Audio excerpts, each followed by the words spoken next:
Hey, salut tout le monde, c'est Radar et nous voilà pour un nouveau tutoriel sur After Effects pour apprendre à faire une animation d'ombre, un motion shadow. Donc voici l'animation que vous pouvez voir à l'écran. C'est une animation très simple, très efficace, très épurée, très rapide à faire, donc ça va être un tuto express. Je me suis amusé aussi à faire un petit rendu avec la première animation qu'on avait fait sur After Effects, le Lower Third.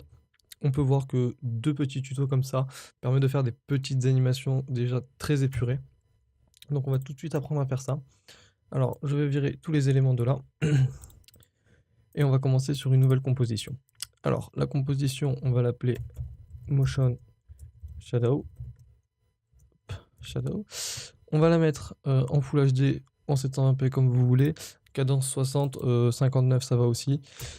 Vous pouvez mettre en 30 ou en 29 si votre ordi ne suit pas. On va mettre un temps beaucoup moins, une durée beaucoup moins élevée. On va mettre une durée de 10 secondes. Ça suffira largement. Voilà, on est avec notre composition. Donc tout de suite, on va créer un calque, un solide, blanc, noir, on s'en fout, 1080p, on n'oublie pas, enfin du moins de la résolution que vous avez choisie. On sélectionne le calque, on va chercher un effet dans effet paramétrique, et l'effet, on va taper normalement 4, on le trouve, c'est dégradé 4 couleurs, voilà. Alors on va le mettre, on se retrouve avec un dégradé de 4 couleurs. Donc alors moi je vais choisir les couleurs que j'avais pris plus ou moins. Ou hop, hop, hop, hop, hop, si je les retrouve. Alors, c'était dans ce style de couleur. Ça m'a l'air dans ce panel. Une couleur plus claire en haut. Alors après, vous faites comme vous voulez pour votre fond, hein. Vous êtes même pas obligé de faire un fond comme ceci, vous pouvez faire un fond déjà tout fait, un wallpaper ou le faire sur Photoshop. Oui, légèrement plus sombre ici. Ici, légèrement plus clair. On va mettre un peu plus. Voilà. Alors les couleurs, je suis pas trop convaincu, mais bon, on va dire que ça suffira. C'est pour faire le tuto rapidement histoire que vous compreniez. Pas une nouvelle composition, non. On va importer donc alors soit on peut le faire avec un logo, soit on peut le faire avec un texte. Déjà, je vais commencer par le faire avec le logo. Donc on va importer le logo. Hop,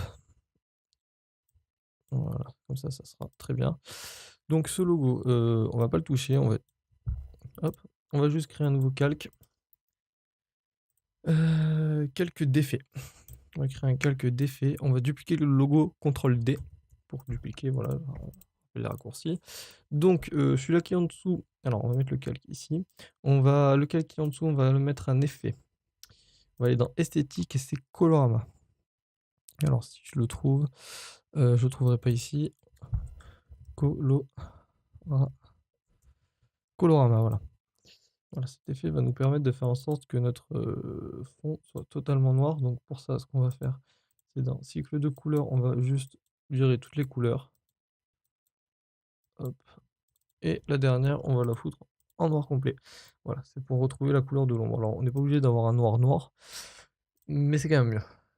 Alors, voilà, une fois que on a notre icône en noir et notre logo au-dessus, donc tout simplement, on a l'ombre et le logo. On va créer un lien entre les deux cales. Donc, on va prendre celui-ci, on va prendre cette petite élastique qu'on va tirer sur le calque d'effet. Donc, en gros, on va créer un lien entre ces deux calques. Ce qui fait que maintenant on va mettre les effets ici. Et donc l'effet, je n'ai plus le nom en tête, c'était Fast, voilà, CC Radial Fast Blur, voilà. Hop, qu'on va appliquer ici. Déjà, on va commencer à avoir un petit effet donc qui va se créer autour, ça va être très rapide pour l'animer.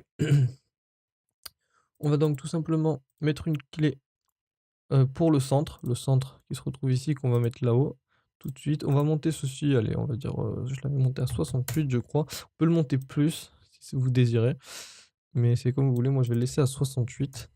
J'aime pas trop abuser sur les effets. On a la clé, on va aller un peu plus loin, à peu près une cinquantaine de secondes et la clé, tout simplement, on va la oui, le centre, on va modifier.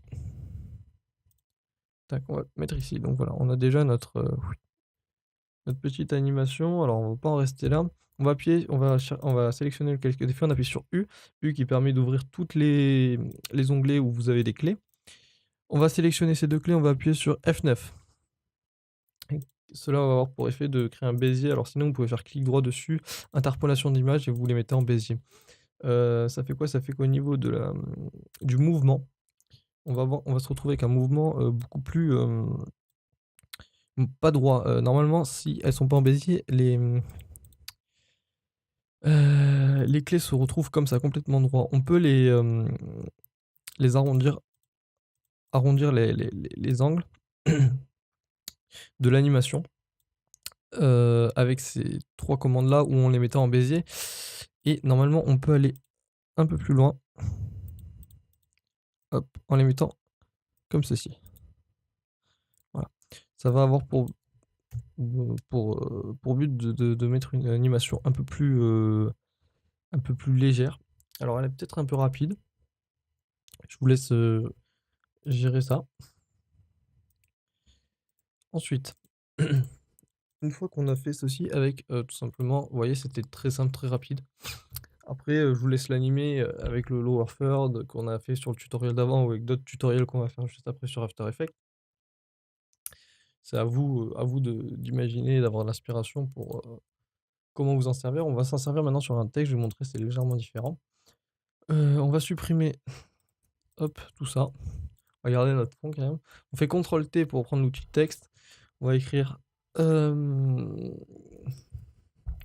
on va être très original. Alors là, j'aimerais quand même, on va pas déconner, monter un peu ça. On va prendre une police, du style, typo. Hop, typo da Grafica. On va écrire, hop. Alors je sais pas trop comment ça va rendre avec cette police. On appuie V pour prendre l'outil de sélection. Alors on va placer ça vite fait au milieu, CTRL T parce que je trouve que le texte n'est pas assez grand, CTRL A et on continue de grossir un peu le texte. On désélectionne, on appuie sur V pour reprendre l'outil de sélection. On va sur aligner, alors si aligner vous ne l'avez pas, vous allez dans fenêtre et vous cherchez aligner, vous le cochez, c'est quand même assez important, ça vous permet de, vous voyez, quand on sélectionne le calque, de le centrer tout simplement. Voilà. Maintenant que notre calque est bien aligné, on va refaire presque la même manipulation. Donc on reprend notre texte, CTRL D, bam, il est dupliqué.